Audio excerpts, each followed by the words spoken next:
देखिए एक बार तस्वीरें आपको फिर से दिखाते हैं। लोकसभा की कार्रवाई की जिसमें आप देख रहे हैं चर्चा चल रही है वक्फ संशोधन बिल पर। जान चली गई, न केवल जान जाने वालों की, बल्कि अध्यक्ष महोदय ये सरकार बताए कि जो लगभग 1000 हिंदू खो गए हैं, जो अभी तक नहीं मिले, जो अभी तक नहीं खोज पाए हैं, वो 1000 हिंदू की सूची कहां है? और फिर धर्म कारोबार की बात है, जो ये लोग गोली। अध्यक्ष महोदय, मैं कार सेवक वाली बात इसलिए नहीं छेड़ना चाहता हूं। अध्यक्ष महोदय, ये शायद माननीय सदस्य जानते नहीं कुछ सच्चाई नहीं जानते। अध्यक्ष महोदय, ये संविधान की वजह से, संविधान को बचाने के लिए, हिंदू एकता को बचाने के लिए कुछ फैसले लिए गए, लेकिन एफआईआर हम लोगों पे नहीं लिखी गई थी। एफआईआर उन पे लिखी गई थी जो बेचारे तैयार हो गए थे सुबह, लेकिन पता नहीं कहां से फोन आया था, कहा था कि अब तैयार तो हो गए हो, लेकिन आप शिलान्यास में नहीं आ सकते। बहुत सही। इसलिए बात को इधर से उधर नहीं में ले जाना चाहता। अखिलेश जी, जरा वक्त पे भी आ जाओ। अच्छा, वक्त पे आ रहा हूं। नहीं, वक्त पे अध्यक्ष इसलिए आ रहा हूं क्योंकि वक्त समझने के लिए भारतीय जनता पार्टी की सोच क्या है। और ये अध्यक्ष महोदय जब ये कह रहे हैं कि इससे कारोबार होगा, अध्यक्ष महोदय, धर्म की चीजों से कारोबार नहीं हो सकता। हमारे उत्तर प्रदेश के मुख्यमंत्री जी ने भी कहा कि कारोबार होगा। वो 30 की गिनती में उलझे हुए हैं, जैसे 30 मार खाए वो। उनसे पूछा कि जान कितनी गई, वो 30। उनसे पूछा कि कारोबार कितने का होगा, 30 गुणा 10,000 करोड़। सोचिए, कुंभ हमारा क्या कारोबार की जगह है? और फिर उसका कौन नापेगा, कैसे नालाएगा?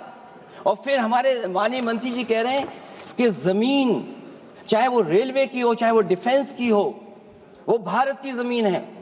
मैं भी स्वीकार करता हूं कि रेलवे की जमीन भी भारत की है, डिफेंस की भी जमीन भारत की है। क्या डिफेंस की जमीन नहीं बेची जा रही मंत्री जी? अध्यक्ष महोदय, क्या रेलवे की जमीनें नहीं बेची जा रही हैं? अध्यक्ष महोदय, केवल यहां तक नहीं, कितना हस्तक्षेप होता है। वक्फ भी भारत के, इसीलिए तो कहीं ना कहीं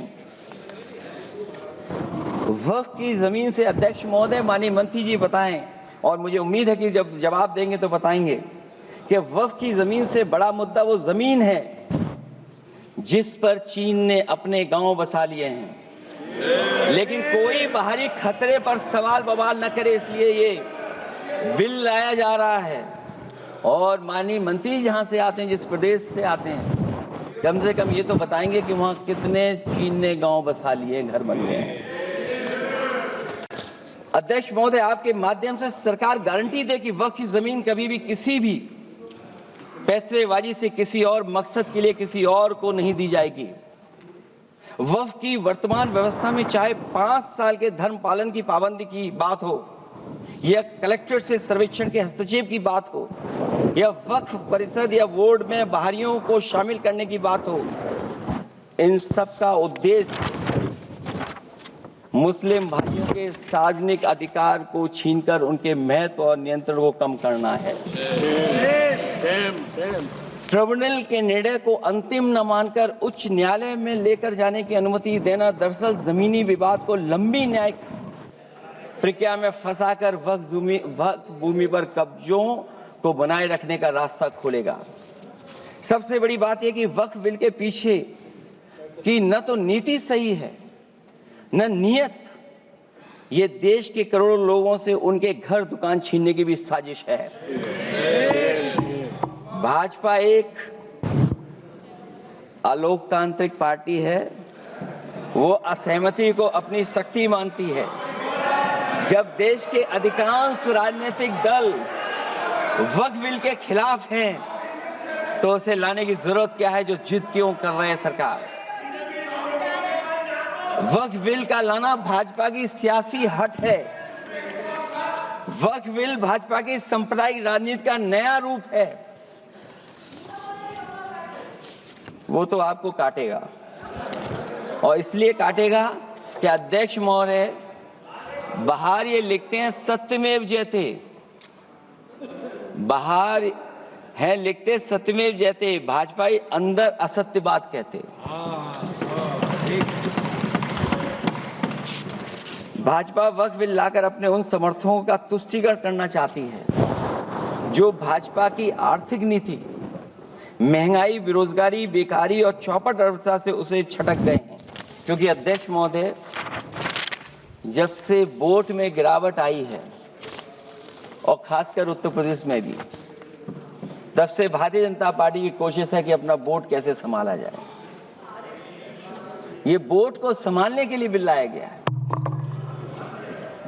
भाजपा का लक्ष्य वक्फ की जमीनों पर है। इन जमीनों का नियंत्रण अपने हाथ में लेकर इन जमीनों को पिछले दरवाजे से अपने लोगों के हाथों में दे देना चाहती है। भाजपा चाहती है कि वक्फ बिल लाने से मुस्लिम समुदाय को लगे कि उन पर हक को मारा जा रहा है, वो उद्वेलित हों और भाजपा को ध्रुवीकरण की राजनीति करने का मौका मिल सके। क्योंकि अध्यक्ष महोदय, भाजपा का लक्ष्य यह है कि ध्रुवीकरण हो, क्योंकि वो जानते हैं कि ध्रुवीकरण जितना होगा उससे वो लाभ उठाने में आगे रहेंगे। तो ये वक्फ बिल जो लाया जा रहा है वो अपनी वोट बैंक को संभालने के लिए और समाज को बांट करके ध्रुवीकरण करके राजनीतिक लाभ लेने के लिए लाया जा रहा है।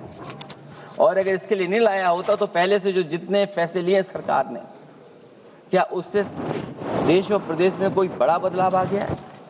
अगर स्मार्ट सिटी का बात करें तो कितनी स्मार्ट सिटी बन गई है आपकी? आपके नोटबंदी की वजह से न जाने कितना रुपया कहां निकल रहा है। कहीं भाजपा वाले दूसरों के पैसा रख करके न पकड़वा दें। वक्फ बिल के आने से पूरी दुनिया में एक गलत संदेश भी जाएगा। इससे देश की सेकुलर इमेज को बहुत धक्का लगेगा। वक्फ बिल भाजपा की नफरत की राजनीति का एक और अध्याय है। मैं अंत में कहना चाहता हूं कि अभी तो आपने साथी संभाल लिए हैं, एक साथी तो मुझे दिखाई नहीं दे रहा है, और हमारे जिनका हमने सम्मान किया हमें कहां ले गए आप,